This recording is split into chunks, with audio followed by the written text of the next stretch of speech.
Well, hello. Welcome to Life After 3D. I think this is episode 14, I think. This is a little bit of a different one. I might use a different thumbnail this time, just for, you know. But what we're going to discuss today, I've already done this video. I recorded it last week. But came across as very angry in the video. And I thought this might be not only off-putting to some people, but the people might take offence, really.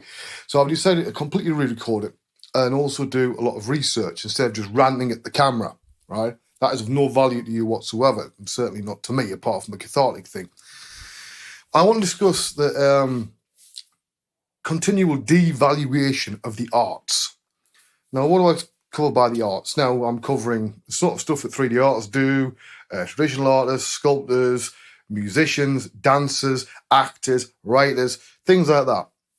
Although I'll talk more about it later on, the two cases we're going to cover are NFTs and music, because these are really good.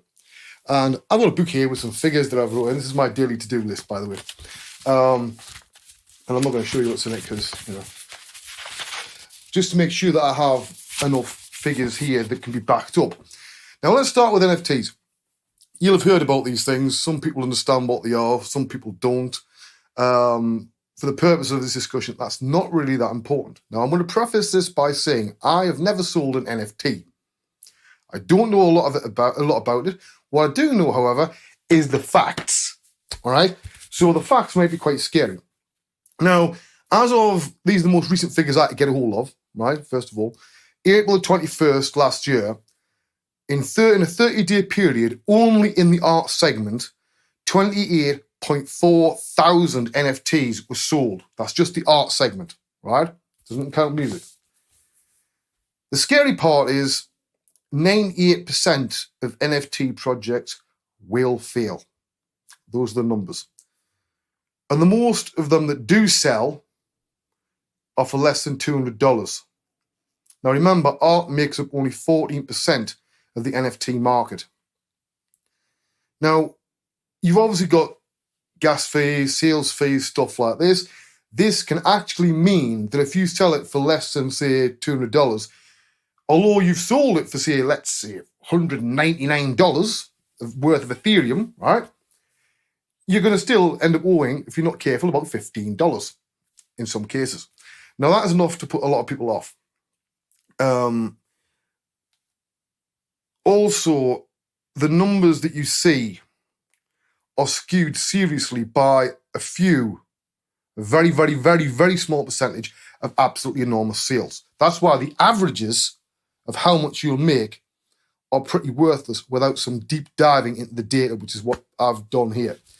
If anybody wants to correct this or has a better idea, just go into the towel section down there and add a comment about it. I'm more than open to this, right?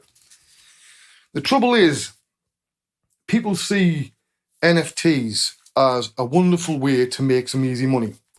And I'm sure plenty of us have heard of, somebody, a mate of a mate of a mate who put something up on OpenSea and it raised 3.7 million or something. These are very, very rare. What seems to be the case is if you have a following, primarily the biggest sellers are in China and Malaysia and Thailand, those sort of places among males, right? If you have a following among males in those areas, then yeah, you might sell some. Might. It's probably not going to be for millions. Unless you are a big name. Obviously, people sells his stuff for stupid millions. But again, then he gets people like Madonna involved, so there's a cross-pollination there going on, right? It's not as easy as it seems. It's the reason why I've kept away from it. The other one being, it's incredibly bad for the environment, really, isn't it? All this crypto usage and all the crypto bros mining all the time is the reason I can't buy a decent bloody graphics card for less than about $2 to $4 grand for what I did. So that also played a part in my decision as well, because it's just making no business sense. Because if I've got more money to make back over each year or 2 year period, my profits are getting less and less. So the hands, that was one thing. The other one was, how the hell am I going to make a profit here? So I think the point I'm making there on NFTs is it's not as simple as it seems. It's a very complicated subject. Apparently the hot days are Tuesdays and Thursdays. If you mint an NFT on those days during a busy period, it will cost you a lot more, which is why some people do in the early hours of, say, Monday or whatever, There's plenty of people who've got things like that set up, or only, mint it when it's at its lowest gas price, stuff like this. So there's plenty of ways around that. And I'm sure people out there will know a lot more than me. So, enlighten me in the comments, right? But I don't have hundreds of pounds to throw at a wall and piss against a wall in the hope that I might make some money. Simple as that. Now let's get on to music. Now, I'm obviously a musician as well as an artist. I do a lot of things, but we'll just simplify it down to art and music at the moment, right? Now, the one thing that you realise as a musician is unless you have a large following, you're not going to make much money, right? The majority of bands nowadays are not making money from online streaming. They're making it from merchandise deals, stuff like that, right? And there's more and more places around the world where you have what you call pay-to-play. You don't get paid for playing a gig. You pay them for the privilege of paying their place. I've never done that. I never will.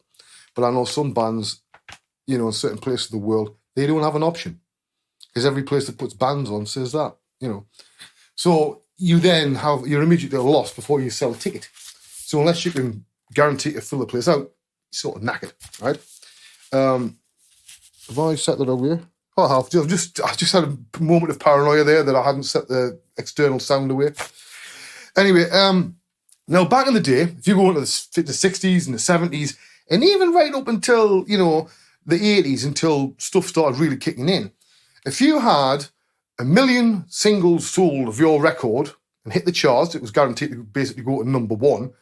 And that provided you then, if you were the songwriter, with a guaranteed income for the rest of your life. It's why songs by like Wild Thing by the Troggs, they weren't exactly a one-hit wonder, but not far from it. And, that record now still produces regular money. In fact, when asked what he does, he says, well, I go to the post box twice a week and I collect a check and put it in the bank.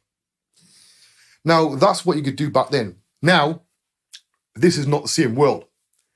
The record companies got involved and realised they could make a lot more money because then, you see, they had to pay something called mechanical royalties.